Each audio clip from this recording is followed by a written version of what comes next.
Olá, pessoal! Bem, continuando com as nossas dicas sobre o preenchimento da declaração de imposto de renda das pessoas físicas deste ano de 2016, vamos falar um pouco sobre como declarar a previdência complementar, tanto o VGBL quanto o PGBL. Às vezes, e de uma forma até comum, a Receita Federal ela tem colocado em malha fina esses informes de rendimento, essas declarações de imposto de renda de contribuintes que informam de forma equivocada ou em campos errados esses dois tipos de rendimento e de pagamento relativamente à previdência complementar. Então, falando primeiro do PGBL. O PGBL é aquela previdência complementar que ela é interessante que seja feita por pessoas que têm rendimentos tributáveis mensalmente, porque permite-se, a legislação tributária permite o abatimento do que é pago a esta previdência complementar até 12% do rendimento tributável do contribuinte. Então, o PGBL, na realidade, ele deve ser utilizado, ele deve ser declarado os pagamentos, as contribuições realizadas ao longo do ano anterior. Esses valores eles devem ser declarados como pagamentos para que o contribuinte, a pessoa física, tenha uma restituição de parte do imposto de renda que foi retido na fonte, pela fonte pagadora, pelo empregador. Quanto ao resgate do PGBL, os valores resgatados, eles devem ser informados integralmente na ficha de rendimentos tributáveis recebidos de pessoas jurídicas, porque na declaração de imposto de renda tem os rendimentos tributáveis recebidos de pessoas físicas e os rendimentos tributáveis recebidos de pessoas jurídicas. Então, os resgates do PGBL, eles devem ser declarados integralmente neste campo de rendimentos recebidos de pessoas jurídicas.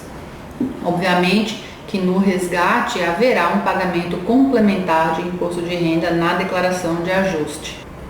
E quanto ao VGBL? O VGBL, as contribuições do VGBL, elas devem ser declaradas na ficha de bens e direitos. E o código tem um código específico para o VGBL, é só procurar identificar o código. O valor do rendimento obtido ao longo do ano, vocês não precisam declarar, vocês vão declarar especificamente as contribuições feitas. Então, vou dar um exemplo aqui. Em 2014, por exemplo, você contribuiu com R$10.000 ao longo do ano. Em 2015, você contribuiu com mais R$10.000. Então, no campo 2014 você declara R$10.000 e no campo 2015 você declara R$20.000, somado exatamente as contribuições dos 2 anos últimos, se não tiver havido o resgate. Se tiver havido o resgate, então você vai declarar o valor menos o que você resgatou, caso obviamente tenha sido um resgate parcial. Se for um resgate total, você simplesmente zera o valor daquelas contribuições, não vai ter nenhum valor ao longo a ser declarado se houve um resgate ao longo daquele ano. Quanto à tributação do que você resgatou, você tem, na realidade, são 2 formas, e a depender da forma de tributação do VGBL que você escolheu ao contratar o plano. Este resgate, o resgate do VGBL, é importante que a gente separe bem, diferencie bem o VGBL do PGBL. Se você optou pela tributação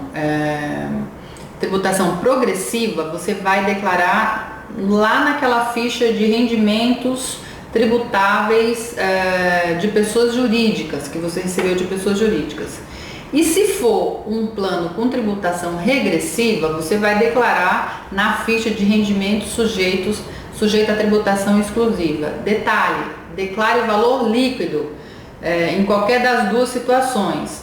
Se você, o banco, na verdade, ele vai te dar esses números, esses valores líquidos. Mas quando há o resgate no VGBL, há uma tributação fonte. Então, se quando você contratou o plano, você optou por uma tributação progressiva, esse rendimento ele vai ser declarado lá naquela ficha de rendimentos tributáveis recebidos de pessoa jurídica. E se você contratou um plano com tributação regressiva, você vai declarar o valor líquido no campo de rendimento sujeito à tributação exclusiva. Então é isso, cuidado ao declarar esses dois planos, para não haver erro e para não caírem na malha fina e evitarem uma autuação fiscal. Então, um abraço, até a próxima.